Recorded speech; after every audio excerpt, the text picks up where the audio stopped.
As reptile keepers, we are used to the fact that our animals will live a long life and even accompany us for several years or even decades. But when it comes to other animals like invertebrates, these life circles get very, very small sometimes. Today's guest is Bart Coppens, and Bart is specializing in keeping and breeding butterflies and moth species. These will go to a very, very short life circle, and that allows him to keep a very wide diversity and variety of animals over a very short episode. We had a great discussion with him and also got into a lot of topics like conservation and also the impacts that we humans and our hobby has on the animals and also on the habitat. Hope you enjoy. Dear listeners, welcome to a new episode of the European Herpetoculture Podcast.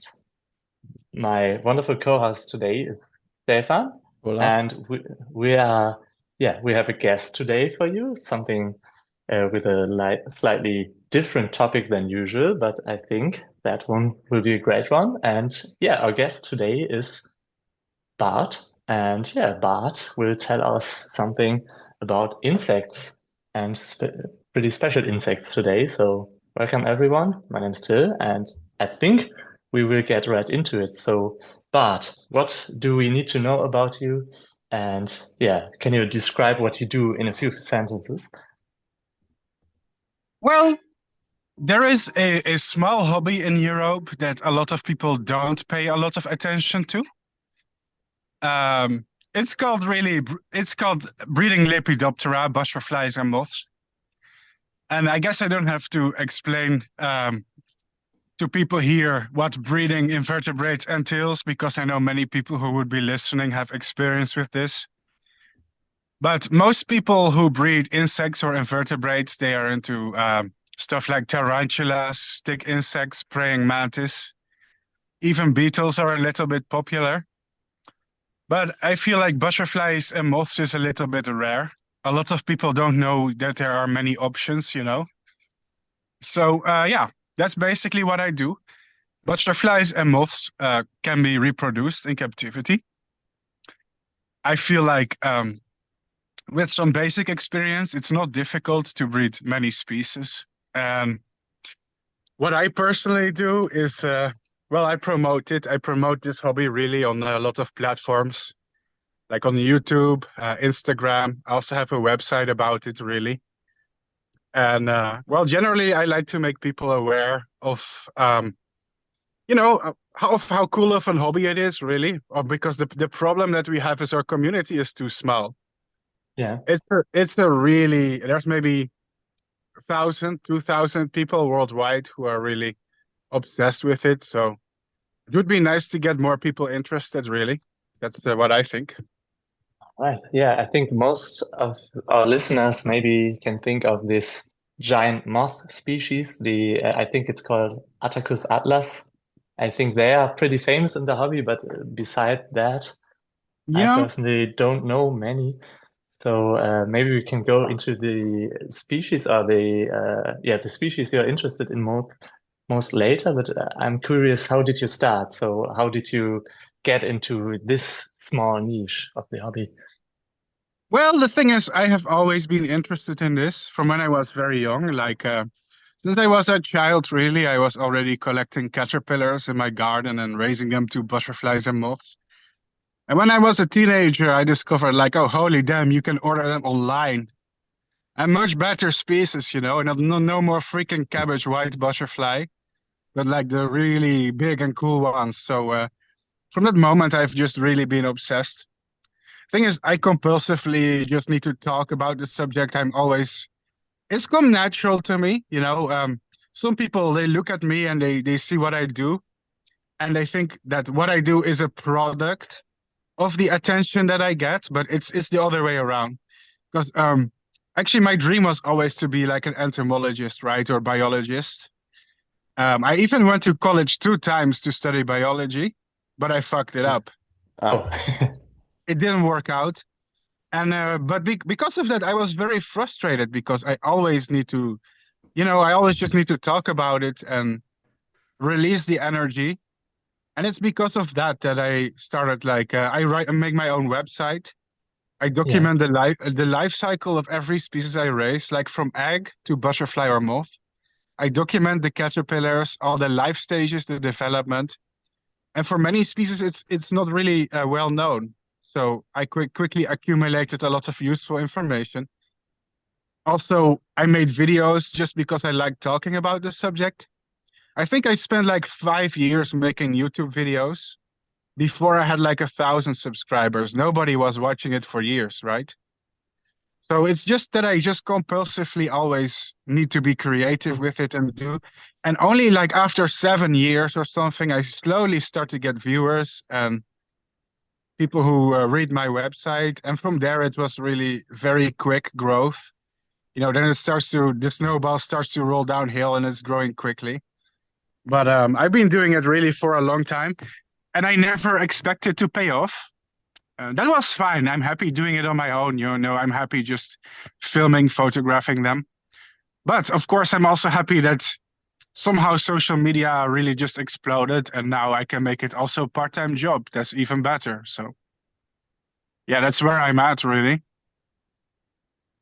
That's cool. So you're doing this part-time, you have like a job and a part-time of it, you also do YouTube videos. It's complicated actually, but yes.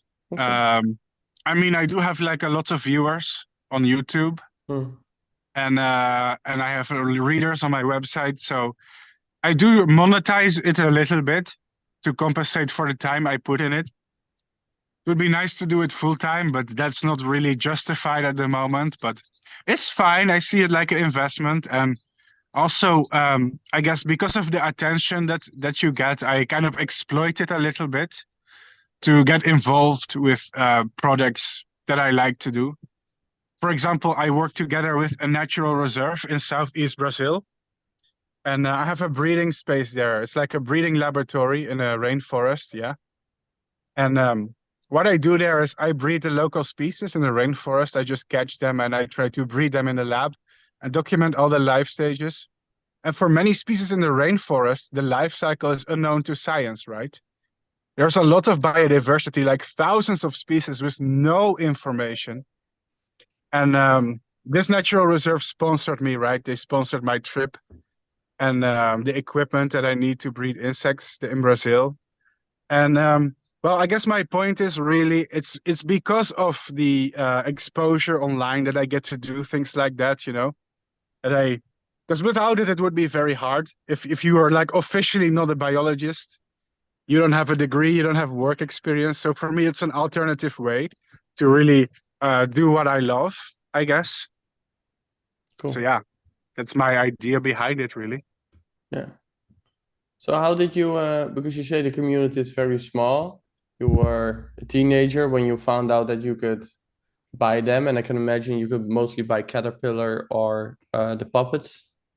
Yeah. That's the English name. People trade eggs and cocoons online, and cocoons, yeah. It happens worldwide. Yeah, it's very possible. So how did you find that out? Because the community is so small, I can imagine it's hard to find any info on that. I think it's my dad who gave me a birthday gift when I was 16, and it was cocoons of the Atlas moth, Like you actually to order things online with PayPal, you have to be 18. So my parents still had to buy it for me when I was 16. But I was so impressed really by them that from that moment, I was more of a generalist who was breeding many types of insects. But from that moment, I just completely only focused on the moths. So, and one thing that I really kind of like about it is how little there is known about a lot of tropical species, right? I mean, it's the same for many insects in the hobby, I guess. It's the same for many stick insect, but I feel like for butterflies and moths is more extreme, how little we know, and compared to how diverse of a family they are. They are, I think, they're the third most diverse group of insects, I think. First, you have something like beetles and the Hymenoptera, and then Lepidoptera are the third, with over 215,000 species. And I think it's beneficial if more people try to breed species in captivity, of which very little is understood, and just document how they grow, what they need, what temperatures, what humidity, what kind of food. If everybody was doing it, it would be very beneficial because you actually learn a lot about insects that nobody really cares to look at. So that's really interesting, in my opinion. Whilst very popular though. Yeah, I mean, you can go to like a tropical country and even the most common species that you see everywhere, right? You go online and like nothing is known about it, nothing. Even the most common one that you see every 5 minutes, we don't know anything. Nobody is looking at it, and it also really often takes amateurs who are just obsessed about it to figure that out. I think that's true for many animals, of course. I think amateurs do a lot for tarantulas, stick insect, but it's the same for Lepidoptera. It's really a lot of the unofficial people, you know what I mean, that are contributing the most knowledge. So I really like that aspect of it, I guess. Yeah. You mentioned that you were a generalist breeding a lot of other insects. So which side path of the hobby did it take for you? Because before you went all in on the butterflies, what did you try also? Yes. Well, when I was young, like this is like really when I was 15 or something. Yeah. I used to have like praying mantis, spiders, widows. I was just like an excited kid ordering everything online, you know what I mean? That's how it usually starts. I have no clue what I really wanted. I just want something cool. I had those jungle nymphs, Heteropteryx, stuff like that. But yeah, I guess I just really became obsessed only with butterflies and moths, I guess, since when I was about 16, 17. Yeah. It's also the metamorphosis, everything around it. For me, they're just special in many ways. Yeah. So you're also familiar with the like classic insect and insect breeding hobby inside A little bit, herpetology. yeah, a little Yeah. bit. I mean, if I wanted to, like, I could race probably. I mean, I'll probably be a beginner with many other Yeah. species, right? But I could if I wanted to. I do have a broad interest in entomology. I don't like to see things in isolation, like, oh, these are the animals that I like, and I'm not gonna look at the rest. Yeah, I Yeah. think you also need to understand the big picture a little bit. But yeah, it's it does come down to experience because if you have a lot of experience with one group of animals, it's not very tempting to start all over again with a group you're not experienced with. It's like Yeah. you're starting with level 1 again, but yeah. Yeah. Can you explain for our listeners where the general differences are between like the classic insects and invertebrates we are keeping inside the hobby versus the species you're keeping? Because for a tarantula or a scorpion or something like this, I can imagine how the enclosure will look like, but I'm not really familiar with the setup for a butterfly, for example. So I think the biggest difference is really the very, very, very quick life cycles, right? Yeah. Even if you breed stick insect, the life cycle can take 1 or 2 years, right? Maybe in some species that are really fast, maybe 6 months, but most of the time you're still stuck with the same species for a year or so. Even worse if you have something like a tarantula that lives like 30 years. Even beetles, they are generally quick, but Yeah. even they live for a long time compared to butterflies and moths. With Lepidoptera, you can breed one species in like 2 months, and then move on to the next one. They don't live very long. The caterpillars take maybe 1 or 2 months to grow, and then they are cocoons, you wait. And the moths, they live sometimes only for a week. But Yeah. I actually like this aspect a lot because it means you can keep a crazy amount of species in a short time, right? Like in 1 year, I can keep like 40 or 50 species. And in the end of the year, I have none. They're all finished. So I like that because you can do incredible diversity. You in one lifetime you can do thousands of species, and this would be very hard to do with other insects unless you have so much space. What's funny is I think they are demanding in a way, especially caterpillars are demanding. They need fresh food every few days. You need to replace the food. They need also a lot of space, and a lot of caterpillars are very sensitive. But it's like all the effort is concentrated in a short moment. You know what I mean? It's like you do a lot of effort to take care of them, but maybe 1 or 2 months, and then it's finished. So yeah, it's different, really. It's hard to compare it with other species. I guess what really comes close is beetles, maybe, because they also have the larval stage, and then you keep care of the adults. It's transformation, holometabolism. But yeah, it's unique. Another thing is for Lepidoptera, the caterpillars and the cocoons and the adults all need a radically different care. It's like having three pets in one. Mm. Basically, yeah. But I mean, if the moths or butterflies that you breed, some species need daylight or a lot of nectar or a lot of warmth. Some are nocturnal, they need to be in the dark. And the cocoons of every species are different, right? Some need to hibernate, they need to be outdoors in winter. And others, they need warm tropical temperatures. And then there's the caterpillars, they all need different plants and conditions. So it's not consistent, right? Every life stage is suddenly something totally different that you need to take care of. That's very unusual. I don't think many insects have that. I mean, if you look at a praying mantis, I think like the nymphs, for example, they need slightly different setup than the adult. But generally it's the same, right? It's not like suddenly they have to have different food and different environment.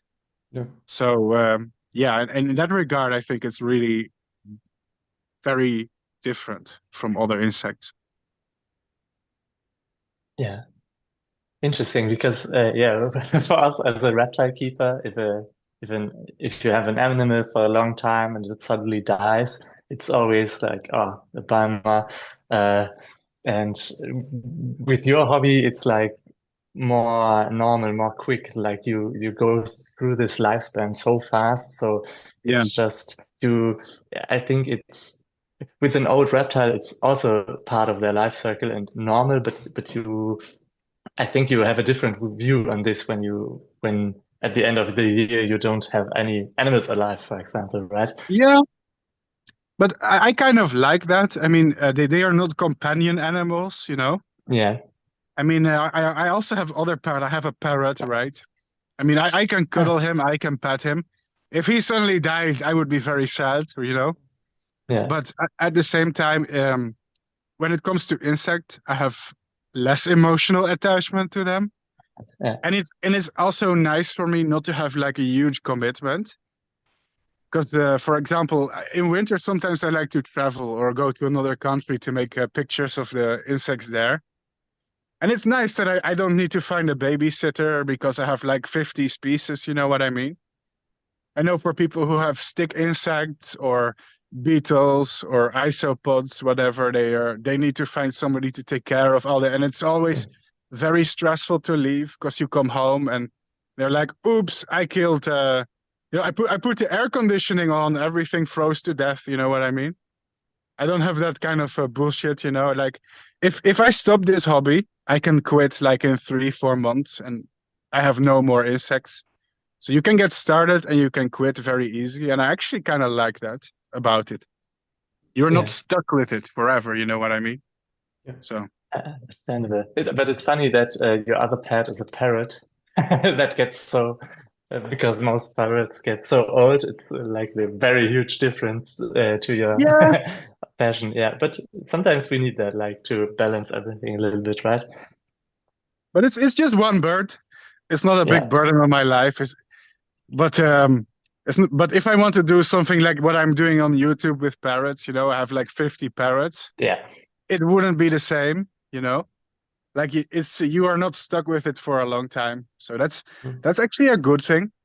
And Yeah. it also makes them very easy pets to breed on the side, right? If somebody wants to experiment with butterflies and moths, you don't have to you don't have to change your hobby. You can just do it on the side and see if you like it, because it's no commitment basically. Yeah. What would you recommend? Sorry, we were speaking about, or you were telling us that you, with all your platforms and your work, you want to draw attention to this niche of the hobby, and you would like to have more people get involved. So, if someone of our lovely listeners is interested and thinks like, oh man, this could be something I would like to try out. What are maybe some learnings you want to would like to share, or something that you would advise somebody, not like a care guide, but just like some general things I should consider when wanting to start this? Well, I think it's important that your first experience is a positive experience, right? And one mistake that many people make is they go like on Google and they Yeah. find like some really beautiful species, right? And they order them. But usually those are the most difficult ones, right?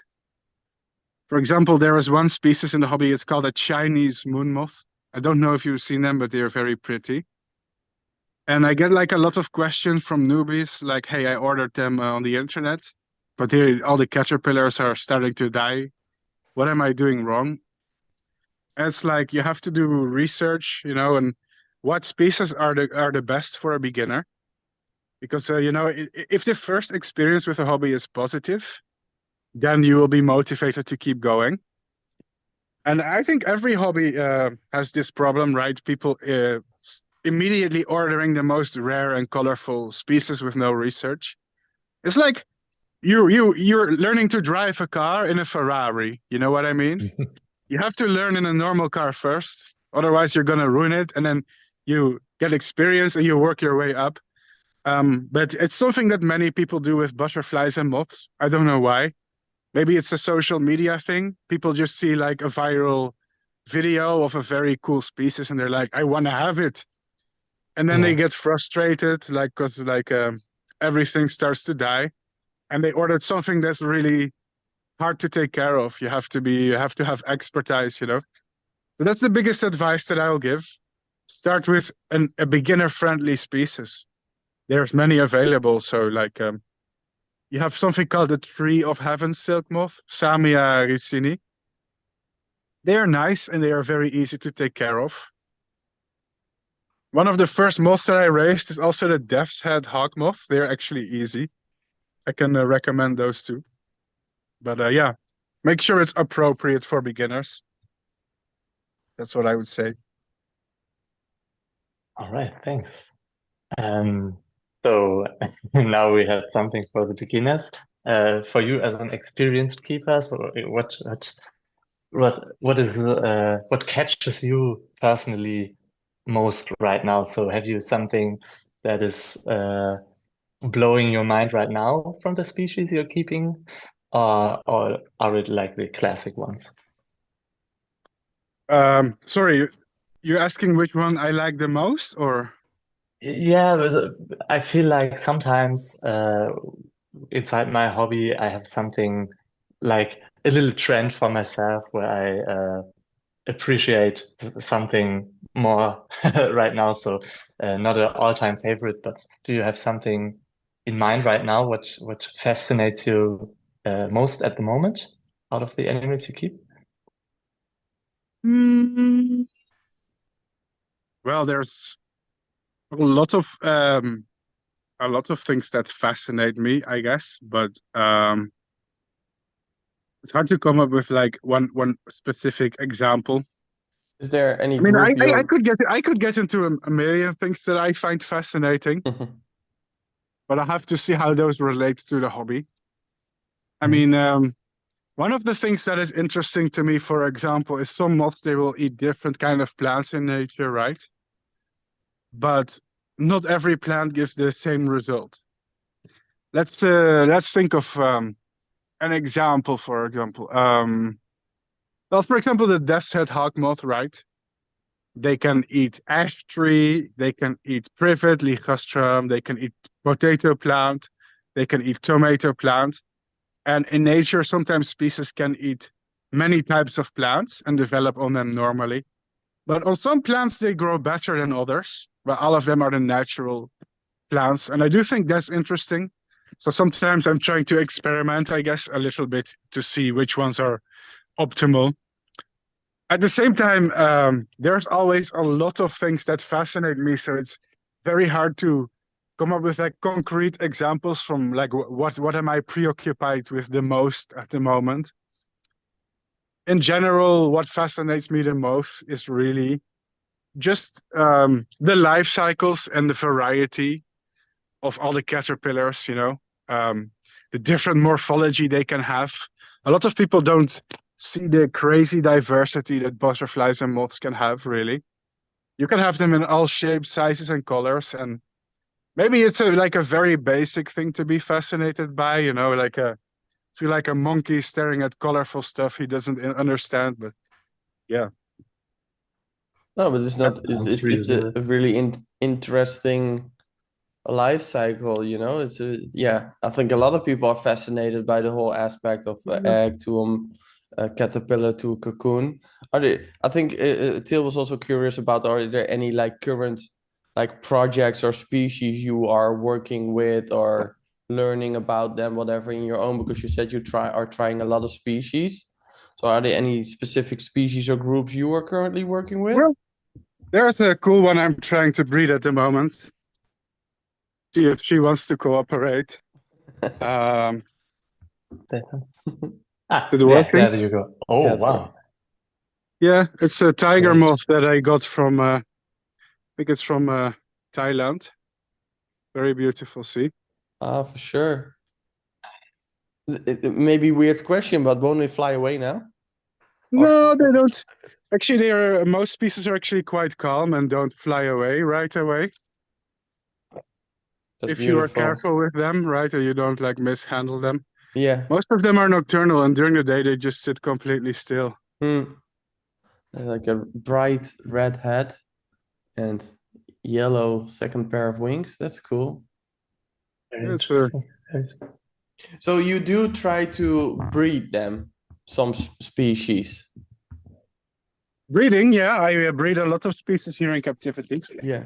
So are there any species you breed like long term? Because you said you can try so many different species. Are there any species that you can breed like several generations and Well, it's possible to breed one species for many generations, but it's generally actually a more difficult thing to do with butterflies and moths compared to other insects. This is because they are some of the most sensitive insects when it comes to inbreeding. So if you want to breed one species, let's say for 5, 6 years, you probably all the time need to introduce new bloodline. You need to import wild cocoons, or at least from an unrelated bloodline, and pair them. Because if you keep inbreeding the same butterfly or moth like for 4 or 5 generations, they get very weak and small. And it's interesting actually, but I've read some scientific studies that confirm this. It's not just hobbyists. Of course, as a hobbyist, you notice this because there's people who are breeding in Europe like stick insects and beetles for like hundreds of generations, and they are still healthy. But you can like visibly see if you do this with a butterfly or moth, 5, 6 generations, they get very weak. A lot of the caterpillars, they don't survive anymore. I guess recessive genes adding up is somehow very damaging. It's possible, but it's hard. One trick to mitigate the problem is you can breed very large numbers, right? Hundreds of them of one species. And if you have many individuals, you have more genetic diversity, right? So then it's easier to breed many generations because you're maintaining the genetic diversity. But generally, no, it's difficult to do. And usually I don't breed the same species like more than 2 or 3 times. So then I usually trade them for other species. It's also because I'm also content creator, and I have to make variety of content, you know. I could breed like every year the same species, but it also gets more boring, I guess, to make content about the same thing every time. Also, I try to document many life cycles for my website. So I try to put my energy on things I didn't document before instead of the same over and over. But if you wanted to, yeah, it's possible. You can do it with a lot of effort, yeah. Hmm. So I guess there are a lot of imports in the hobby, right? Because Yes. I guess there aren't a lot of people who breed on this large scale and maintain all the different bloodlines, right? Yes, generally when a new species comes to the hobby, after 1 or 2 years, they are not available anymore because the bloodline just disappears and people have to keep importing them. You can keep them going, but you have to import more, I guess, to keep the genes fresh, you know. So So there's a lot of fluctuation also in what is available. yes, Yeah. every season is very different, Yeah. for sure. And these imports, are they like, I can imagine that if you got species from, like you said, in Brazil, you had a station. Hmm. Are these really like stations focused on breeding these butterflies for either the entomology or for, putting them in the Well, portrait? it Or, depends. What I was doing was for research. It was Hmm, not commercial breeding. Was not hmm, for the hobby. Also, Brazil is very protected. You need a lot of yeah, permits to export species there. No, I just breed them in Brazil and I keep them there. They're not to sell, you know. hmm, It's for scientific research. But around the world, there are butterfly farms who do sell the pupa to Europe. This is how butterfly gardens get many of their pupa, right? hmm. There are commercial breeding projects and species being exported commercially. Yeah, it does happen. Okay. So So, maybe a weird sorry. question then, but with reptiles, we are with a lot of protected species. Oh yeah, And you certainly can't just export everything. But sometimes I feel like with insects, they don't, they don't care. except for some species, they Yeah. don't have the same regulations as we have to come up to. Well, the thing is, insects, first of all, they don't need the same regulations, right? Hmm. The problem with like something like a reptile, a vertebrate, right? In order to reproduce itself, sometimes it needs many, many years, right, to become sexually mature. And then it has maybe 5 or 6 eggs, you know what I mean? Yeah. For insects is different, yeah. So, one moth sometimes can lay like hundreds or thousands of eggs, one individual. And these individuals, the caterpillars, maybe in a few months, they develop themselves to hundreds of new butterflies and moths.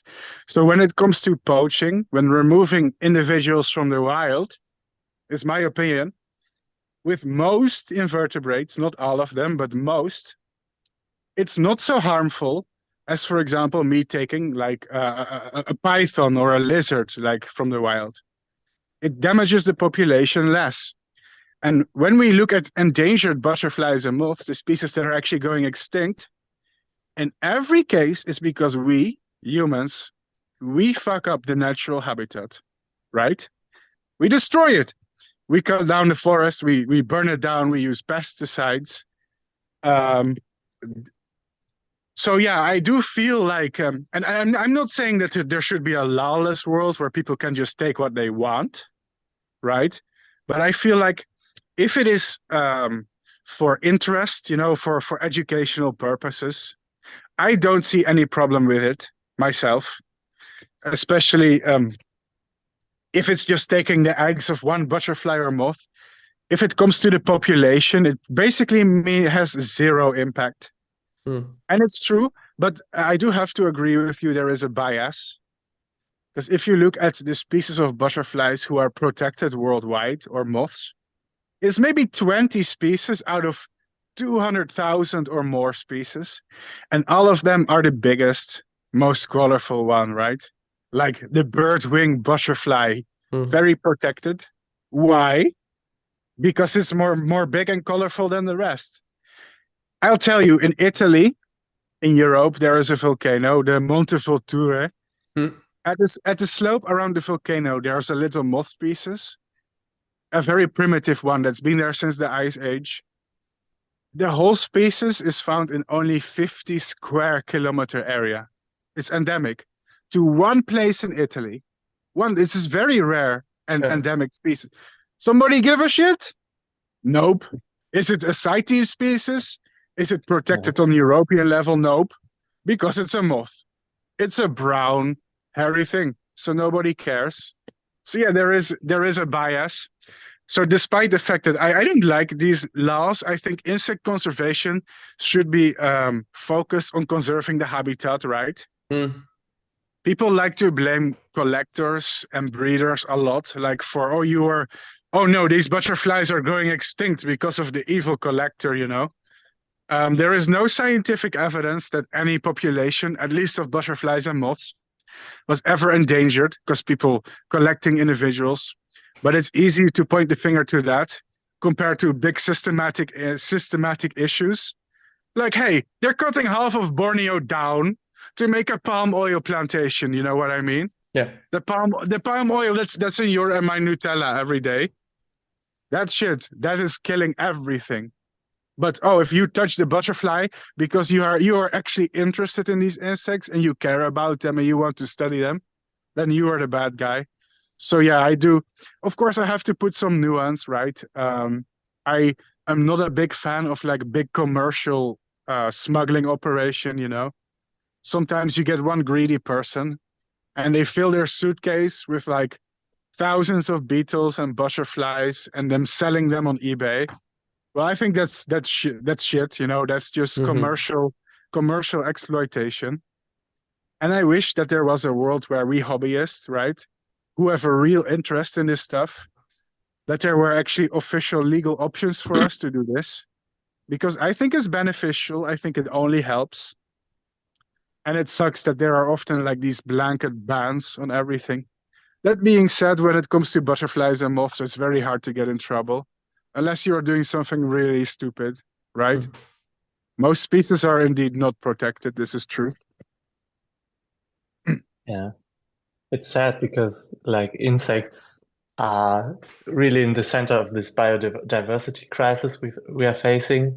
Yeah. And it seems like, yeah, people know about it, but aren't willing to put the effort in like this little species. But I think that is something we are also facing with reptiles, amphibians and stuff. It's always, oh no, the big green rhino or tiger, people get more connected to that than to something brownish, little hopping, flying, or crawling through the jungle. Yeah, that's true. And I feel like when it comes to hobbies like this, you know, most people who do it because they are interested, right? Yeah. You have to be interested to raise butterflies and moths, right? So I do think that it's ironic sometimes that there is like a stereotype where, you know, that they're all selfish people trying to poach things from the environment. But I do have to be honest, it's very different for reptiles and snakes. I think if you go collect wild snakes with no permit, it's actually easy to destroy the population. For sure. Yeah. Because they breed very slowly. They only make a few babies per year. And for insects, it's just very different. But the problem is people treat insects the same way people treat mammals and vertebrates because the law is the same. The laws that protect a rhino is the same law that protects a butterfly. And it makes no sense because they need, different types of protection. I'll tell you that butterflies and moths in the wild, they are fodder. They are bird food.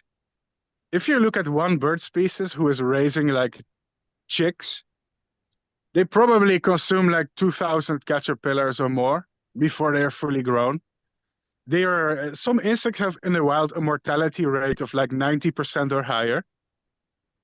Some get eaten by bats, birds, spiders, everything, and they have evolved to cope with this. This is why they lay hundreds of eggs to compensate for the fact that many are just going to die. So if you take like one or two moths and you save all the eggs, You already have hundreds of eggs is enough for breeding. I don't think you are doing any harm on the wild population. So I would only encourage people to do it if you have a genuine interest, right? You're not just collecting things just to sell it, If it's like coming out of the right place in your heart because of a genuine interest, go do it, Yeah. So that's why I don't like the overemphasis on legality, is because people think that what is legal is what is ethical, but legal and ethical is not always the same. And when it comes to insects, at least butterflies and moths, I think poaching is not a big issue, really. Maybe it's different for some. Maybe stuff like the big rhino beetle who have a long life cycle. But yeah, I can go on and on, but I'll tell you, you can look at a list online of all the insects who are doing badly, who are going extinct, who are vanishing, right? I'll tell you, almost every time we did something to fuck it up, right? Light pollution. I mean, some people, they get mad if you touch one butterfly or moth, but it's okay to spray millions of acres with pesticide, killing billions of insects. That's okay, but you cannot touch the butterfly because, oh no, why you have to be so selfish, It's okay to put down like millions of light posts that attract a lot of flying insects at night that keep flying circles until they die because they're attracted to the light. People don't think about that stuff, The forest being burned down in Brazil to make more pastures for beef production or soy. That's okay. Wow, no, don't you dare to touch one butterfly. And it's a kind of a double standard. Yeah, I think most people underestimate the huge impact of all these pesticides we're using. I was on at some talk of a nature conservation organization here in Germany this year, and they were showing some studies on how wide the pesticides get over the edge of these acres. And it's so crazy, like if you plant nature around it, how far all this shit gets and affect even these small corridors we have with biodiversity. So it's really sad how it affects everything in the system. They call it death by 1,000 cuts. It's not one thing, it's everything, right? Like, it's not only habitat destruction, it's not only pesticide, it's not only light pollution, it's not only climate change, it's all these things at the same time, That's the problem. It's too much from every direction. That's the main issue. But yeah. Of course, for many species, poaching in the wild is also an issue. But when it comes to insects need different legislation, in my opinion. I feel like if in a perfect world where people would care, we have separate laws for mammals and invertebrates. Because for the invertebrate, the most important is preserve the habitat. I mean, I argue this applies to every species, but it applies more to invertebrates. As long as you don't touch the rainforest, butterfly is always going to be there, yeah? If you don't fuck up the forest, it's actually very hard to wipe it out. You know what I mean? There's for a breeding population of insects who have a lifespan of maybe 2 months and lay thousands of eggs. I think to have a breeding population, you need probably millions of individuals. Even some of the rarest butterflies in Europe. I think in Sicily, you have one endemic butterfly that's only found on the island of Sicily. I think it's called like, what was the name? Papilio hospiton or something. And I did an estimation that there's still like 10 to 20,000 individuals. And that's one of the rarest ones. So if it falls below a threshold like that, it becomes unsustainable. So they need large numbers to have a population. So yeah.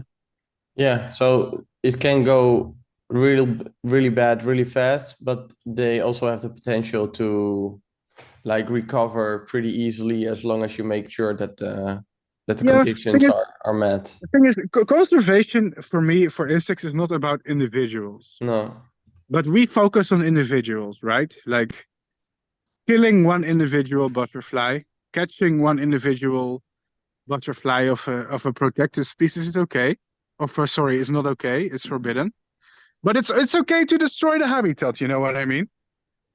In some species, in some occasions, it's like the habitat of a protected species. Like, for example, the biggest butterfly in the world, yeah, is Queen Alexandra's birdwing butterfly, Ornithoptera alexandria.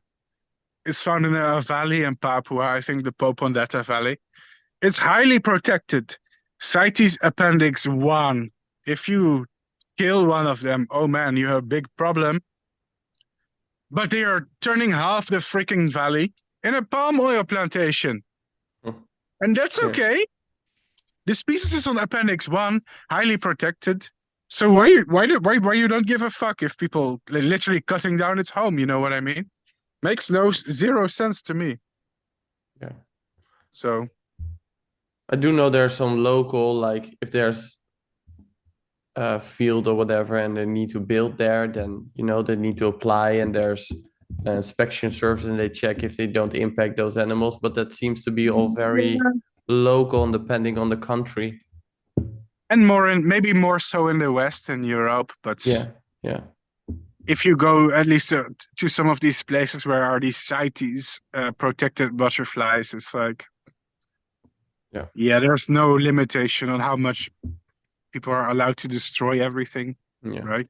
Yeah, and sometimes with these studies, they also like to do it the way it fits them best. For example, here in Germany, there have been some things. I think it was also in Stuttgart somewhere where they wanted to build a big train station, and there were some endangered lizards, and they were like, we will build it, but for the lizards, we will do a safe space somewhere else and just do a habitat for them to migrate them over there. And it was also criticized a lot because it looked like they were just doing something to keep up their work. So I think especially outside of Europe, it will get worse and worse with this kind of. If there's the investor, you want to do what they like to bring their money there. Yeah. So it's usually kind of like double-sided, really. I do wish that there was more legal options, but I do have to say what I do is not illegal. Because Europe is a little bit strange when it comes to that. Like something can be illegal to export from a certain country, right? Mm-hmm. But it's legal to own it and breed it inside of Europe. So, and by the way, I am not the person who is taking these insects from the habitat, right? There's a community online. People breed many species. They trade eggs in the cocoons. So once they enter Europe and somebody is breeding many of them, that's completely fine and legal to own here, So that happens with more species indeed, like from India, from the Philippines, from Brazil, whatever. They are super protected in their country, but as soon as they're no longer in their country, they don't have the same protection as they had locally or at the border, unless you get caught in the plane. Yeah, but that's totally true. Yeah, I like what you said that the type of protection they need differs per animal and species. Yeah, what they need. Yeah, I think it's a morally gray area. Mm-hmm. I can see some of the risk when somebody say, well, what about invasive species? Yeah, I see a point there. Some species I think really should not be imported if they can be harmful for the environment. I think some insects can be very invasive. In the United States, you have, for example, Lemantria dispar, the gypsy moth.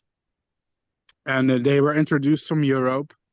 And they defoliated like millions of acres of native forests, causing like $350 million in damage to the economy per year.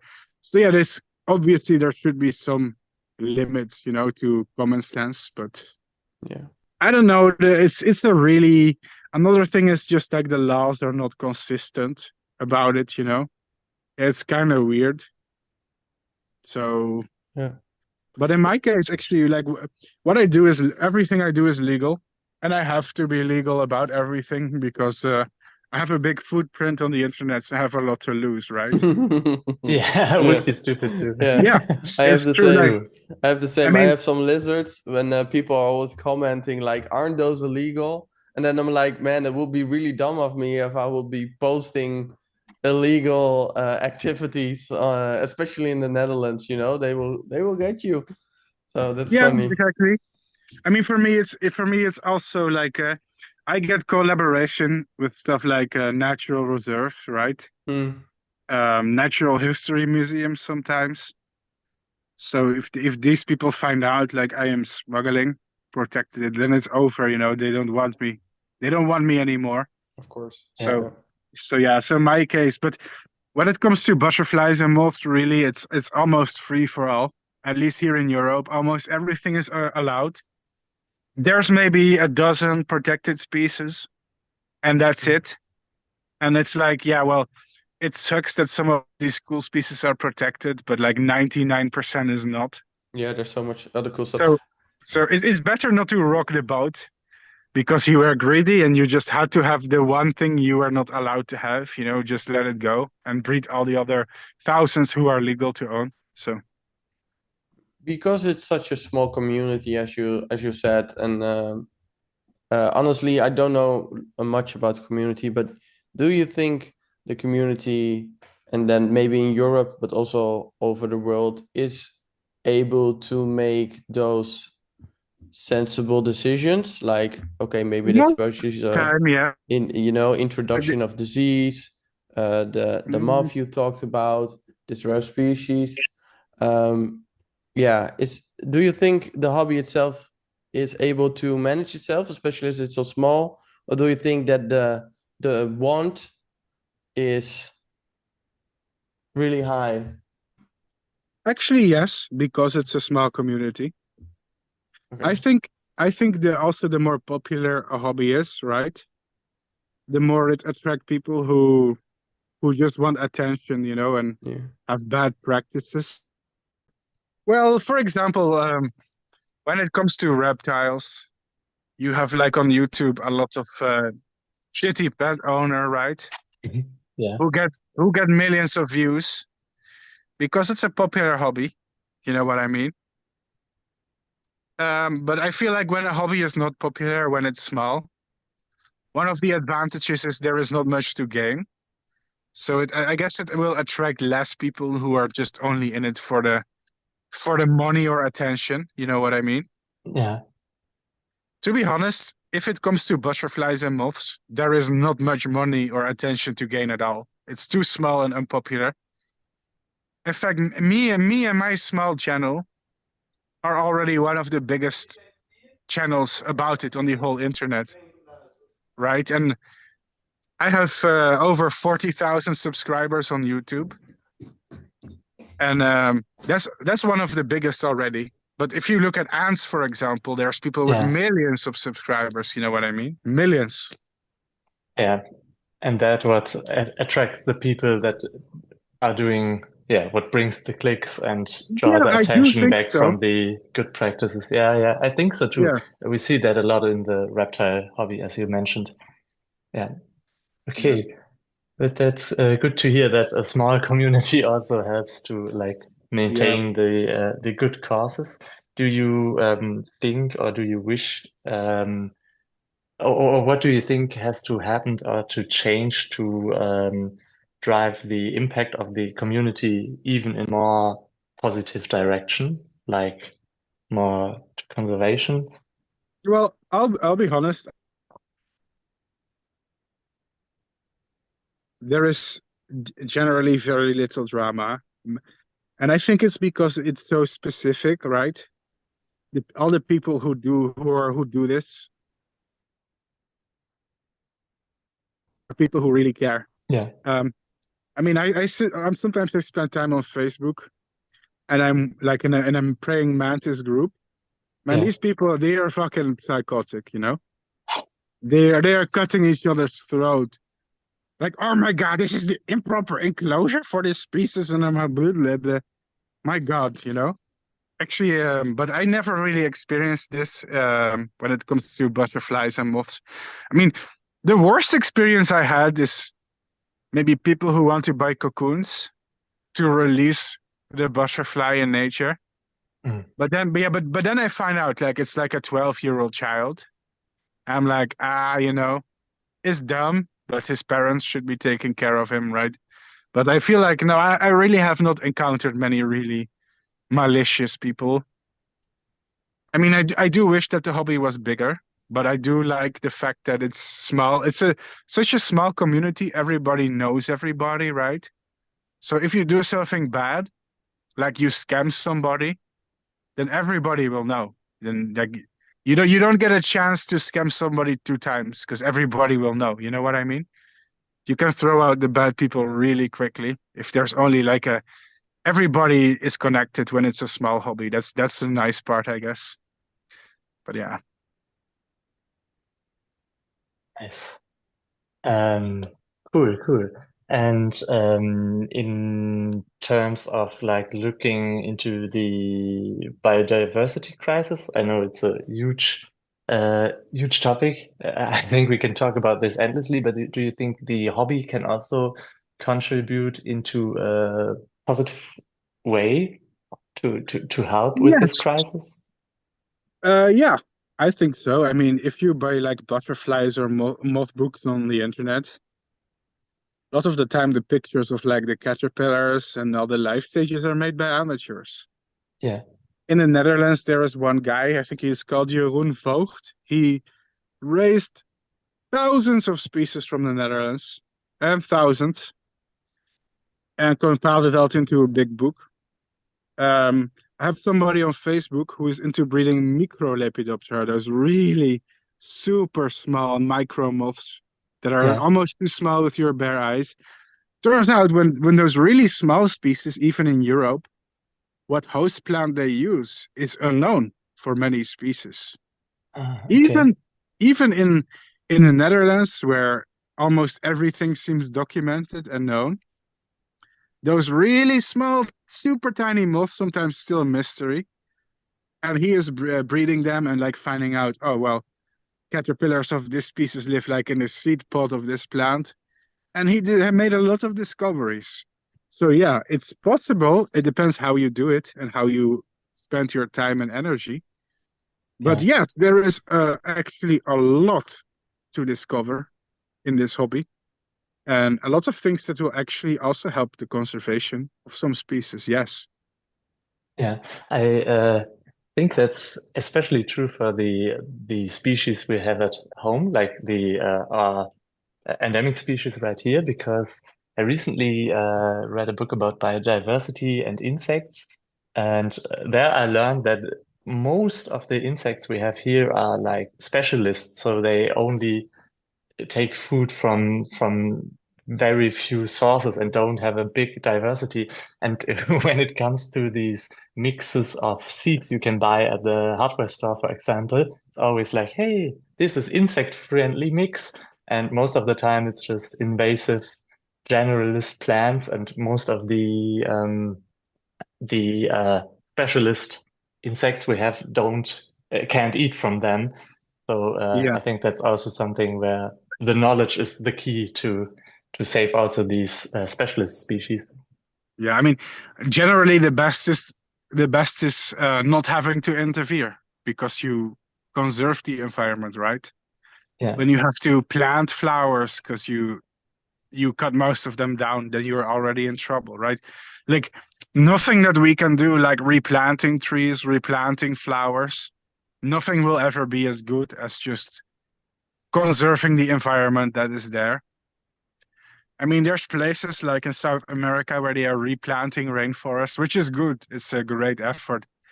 But many studies show what grows back is not the same as what you had before. yeah, Many species don't return, or the forest needs to grow like 1,000 years to become like a climax ecosystem, to become really mature. So yeah, generally if you destroy it, it's not so easily restored. And it's very complex to restore things back to the way they are. So yeah, man. I guess I expect that. Yeah. It's funny that you said that, Till, because the same is with like bees. Like everybody's protecting and helping the honeybee. While, there's Oh yeah. many more other bee species that need way more help, and Yeah. And bees are going extinct because of honeybees. and It's one of the reasons. I always get mad at this because in the company I work for, we also do things with topic of sustainability, and always people are like, hey, why don't we get a beehive to be more sustainable as a company? And I'm always like, stop it. Just keep asking me this. We won't do that. It's because of money, of course. Like these beekeepers are cashing in on it. They know that it's misinformation. They don't care. You know? And it's always nice. Oh, save the bees. Everyone likes bees. The only reason honeybees are necessary is because we destroy the environment, right? So the natural pollinators are not there. In California, they have these giant almond farms, and they have to hire beekeepers. They come with a giant truck full of honeybees. And if you look at California, like these freaking almond fields, it's like into the horizon. Only freaking almond trees. Yeah. Nothing survives there. Not even one bee to pollinate these plants. So they have to hire a beekeeper to pollinate the freaking flowers. So yeah, they are already a symptom of broken environment. The fact that we need a domestic bee to pollinate our crops. That's sad. But that's another story. Maybe that's a little bit off topic. But yeah, but very cool. Do you travel a lot for your passion? Like also checking out the habitats of species in the tropics? I do. I have some projects I have one in Uganda, one in Brazil. And well, that's it for now, really. But I've also worked with a butterfly garden in Cambodia in the past. So I don't want to be like, it has to be with nuance, but I'll say this. I think traveling is a very important experience for people who care about the environment. I think it's one of the things that really open your eyes. People are always like, boo, they're cutting down the rainforest. Where? Most people are like, yeah. People don't care unless you see it with your own eyes and how bad it is. You know what I mean? Like trash floating everywhere and everything is foggy because they are just burning the forest for charcoal. When you see that stuff with your own eyes, it hits different. At the same time, I understand many people are not able to afford traveling, right? So I don't want to be uptight about it, like, oh, you have to travel to understand, because I know for me it was always difficult also to afford like doing a big trip to another country. But I'll say this, if you can afford it, do it. It helps a lot. And I guess you get to see insects also in the natural habitat, right? I mean, I breed a lot of exotic butterflies and moths here in my home. But I also feel like I don't completely understand these species by only looking at them in a plastic box. You know? Yeah. Like if you see how something flies in the natural environment, like does it fly in the treetops? Does it fly close to the ground? You know, stuff like that. You cannot observe it by me breeding these moths like in polystyrene cages. You know what I mean? You have to. So that also really helps me understand insects, to see the natural behavior in the natural habitat. Yeah, this is a bit of a steer away from what we were just talking about, but I just got this idea because you said, now are they closer to the treetops? Are they closer to, the bottom layer? Do butterflies, I can like, or at least the caterpillars, like, do they need like something like UV or whatever? That's a complicated question. It's a good question. I mean, butterflies do use UV a lot, so yes. I mean, any day-flying insects that uses its eyes uses UV, because actually most insects are what is called 3 chromatic. Yeah. It means they can see 3 colors. And this is true for butterflies and moths in most cases, not always, but most cases. They mostly see green, blue, ultraviolet. So yeah, they need UV. Um, I'd say that there's probably a lot of species that without UV, they would be almost blind. Because I think that's the primary color that they use. In fact, those entomologists who go blacklighting with like a lamp to attract insects with a white sheet. It's mostly the ultraviolet spectrum, and I think some of the blue spectrum, but mostly UV, that's attracting the insects. So yeah, it's actually super important for them. Is the main color they use to observe the world around them in most cases. Not always, most cases. That's But some species interesting. can see red and yellow. Some butterflies can. So it's complex, but in most cases they don't. Now I understand because a friend of mine does that with the white sheet and with a light in Yeah. front of it. And he asked me if I had any UV lights left. And I was like, why don't you just use a regular like fluorescent tube? He was like, no, I need the Yeah. UV. But now I understand why. That's interesting. If you use a red light, a lot of insects don't even really see it. Yeah, They're- yeah. That's why I think some people who have an enclosure with maybe like a spider or scorpion, they use a red light because it does not disturb the animal at night. Mhm. And you can observe it in the darkness, and the light doesn't bother it, right? Mm. Yeah, you So see that that a lot in zoos, and they have yeah, like these nocturnal enclosures, but also want the visitors to see something. yes, that's probably for species who don't see red. Yeah. Yeah. So for them it's just dark, Yeah. If you So do that for us, everything is red. Yeah. yeah, well, I guess it doesn't bother them. But it's the same. It's the same for UV and humans because we don't really see ultraviolet. So, but insects do. Yeah, the reflection patterns are probably really different for them if they don't have the UV. Yeah, and I think UV is also at night you have a lot of UV spectrum from the moon. So for navigating at night is actually useful if you can see UV. Mm. I think things will be more bright. You can use most of the moonlight, Cool. So, Stefan, do you have some more light questions? No, I'm not but gonna just catch up a on bit this. off topic Okay, because we okay. talked about, their position in and with our animals, that's also, UV highly impacts those animals. Yeah, technique and all the lightning topic Yeah. is All of very the light. important for our hobby. Yeah, true.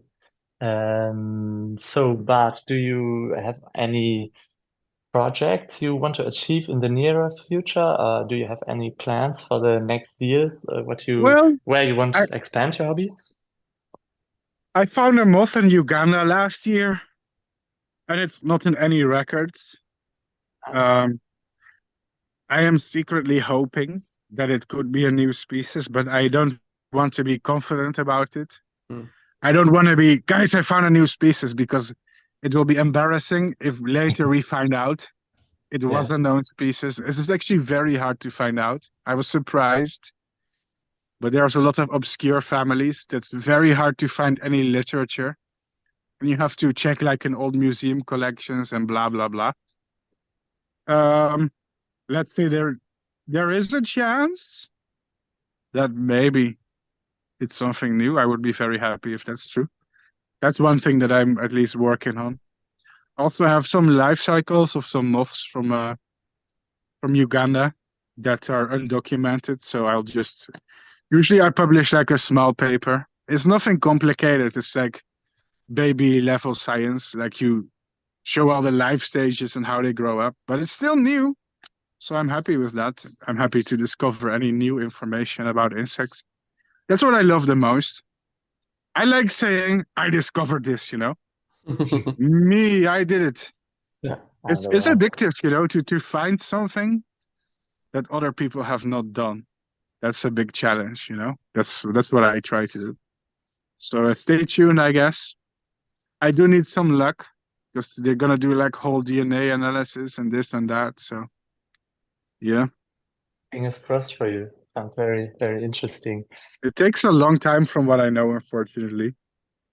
So, I can but we'll imagine. see. You'll hear about it if it's something special. It was a really big moth, so that's remarkable.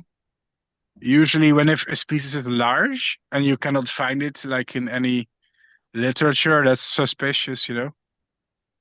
For small moths, this is normal because not many Yeah. people are like documenting in a rainforest all the freaking things that are 1 centimeter. There's too many, probably. But like the big families, like the silk moths and stuff, if it's totally different looking and you don't see it like on books, guides, freaking iNaturalist or stuff, and you check every source and it's not there, that's like, interesting. At least a Could good be some, sign. could be Yeah. something special, maybe, but we'll see. All right. We'll hope for the best. All right. Stefan, do you have any more questions to Bart?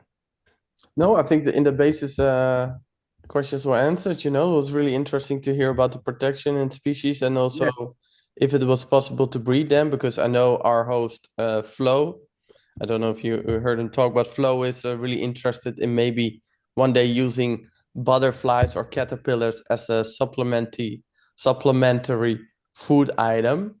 So that's why I also asked about the long-term breeding. Like, do you think there are any species that it's at least as a supplementary food can be used? Oh yes, they are very commonly eaten in some parts of the world, you know. Yeah. It's just not in the West. If you go to Africa, they have something called the MOTHMAN worm. It's the larva of a very, very big moth. I think Honimbracia bellina is the scientific name. And they collect them by the thousands. They farm them, they dry them, they put them like in soup. They're actually very nutritious, a lot of fat and protein. If you go to Laos, where I've been to Laos, you go to the market. They sell like these moth pupa. You can buy like a kilo of them, no problem. And people eat them. It's very popular. So yeah, there are a lot of species you can eat. It's just that I guess because of our culture, it's taboo to eat insects, so we never investigate the potential. Yeah. I'm pretty sure some species can be easy to breed, big numbers. Yeah, why not? Yeah, I know don't know. silkworms are, of course, sometimes available, Yes, that's true. and the horned worms, but it's even in Europe, of course, the hobby is still relatively small compared to like general consumption, but even those are like really hard to get and they're quite expensive. Yeah, the thing is, they are easy to farm in India because it's warm. You have the right plants, you have the right temperature. And here in Europe, you have to deal with winter, and you can breed them, but it costs a lot of money to do it here, right? Well, if somebody in India, they can breed like 1 million with no effort, yeah. So here it becomes more expensive to do operation like that. I'd say if you want edible species of butterflies and moths in Europe, find species from a similar climate. Try research European species or even North American, because the climate in North America can be similar to Europe. Choose like a big fat species that's feeds on a plant that's easily available. I don't know, but I'm sure there's a lot of options, but I think nobody has ever looked into that, so who knows, really? Something to investigate for Flo. Yeah, definitely. If you really want to. It would be a nice experiment. Yeah. But he don't wants to eat them himself. He wants them as feeders for his animals. But the advice you gave is either way good. So also counts because a lot of lizards like to eat something like butterflies or moths or in general flying objects. From what I know, caterpillars are very nutritious feeders for reptile, you know. So I think they have a lot of fat and a lot of proteins. So yeah, I mean, I think there's a lot of species who have potential, but I think most reptile breeders, they don't know much about butterflies and moths and which species are good for feeding. I say give it a try, guys. Now it's your turn to breed some insect, right? Yeah, Some we're more. going. If you need to find a tutorial, it's on my YouTube channel. So Yeah, so maybe that's cool for people. Thank you so much for this one. I really enjoyed it. I think it was a good decision to get somebody from outside and take some from that into our own hobby. So if people want to find you, where should we send them to? mm, I have the least followers on YouTube, but I would still show people my YouTube channel instead of Instagram. Mm. Because Instagram is kind of embarrassing, to be honest. Like, you post a 60-second video and it goes viral and you get like a lot of follower, but it's also a little bit shallow, you know? Mm. It's Mhm. like whoa, look at these cool moths on my hand. Whoa, look at this crazy animal in my hand. And it's like not satisfying. I just milk it for attention, to be honest. But on YouTube, I'm in my element. I can talk for hours. I can make a breeding tutorial, how to breed this species, how to take care of them. I have really long videos, sometimes like 3 freaking hours of me. Oh, Yeah, great. of me showing people how to raise a certain species. Like Nice. I hate how on Instagram I cannot really say much meaningful things. Mhm. So I would say send people to my YouTube channel or my website. That's the best. We will. So It will be in the how description. yes, but It's do you also want to tell us how they are called for those who are only listening? Bart Coppens. Art comments, perfect. So that's Bart. Yeah, yeah, and then Coppens. Coppens. great. So everybody go check that out. We of course did Yeah. in advance. Yeah, I think there you can learn a lot of things and yeah, thanks a lot. Just write Bart butterflies and moths, and you'll find something related to me anyway, probably. Perfect. But we will also link it, so I think easy to find. Yeah, thanks a lot for your time. Do you have any last words on here that you want to drop or like a message, something? Yes, thank you guys for inviting me. And well, the viewers don't know this, but apologies if I was confused about the starting time because of the freaking Google Calendar. No worries. Yeah, Everything's fine. Thanks for your time and your I flexibility. thought you guys are in a different country, so the time is not adjusted for the Netherlands. But Nee, joh, anyway, ik zit gewoon in Nederland en... Oh, ook gewoon in Nederland, dat scheelt. Ja. Yeah. En Phil die zit in Duitsland. Worum geht's hier? Oh, Well, cool. and I'll say this, guys. Anybody who is interested in butterflies and moths, go for it. Really, there's a lot of resources on the internet. We desperately need new, passionate people to join us in our little moth cult. So I'm hoping some people with interest will at least try breeding 1 or 2 species and see if they like it. And if you don't like it, no problem. At least you tried. Yeah, try it. Join the moth cult. Yeah. All right. Well, thank you, guys. Yeah, thank you. This was fun. I will then stop the recording. So thank you for listening, Yes. everybody. Goodbye. Hola.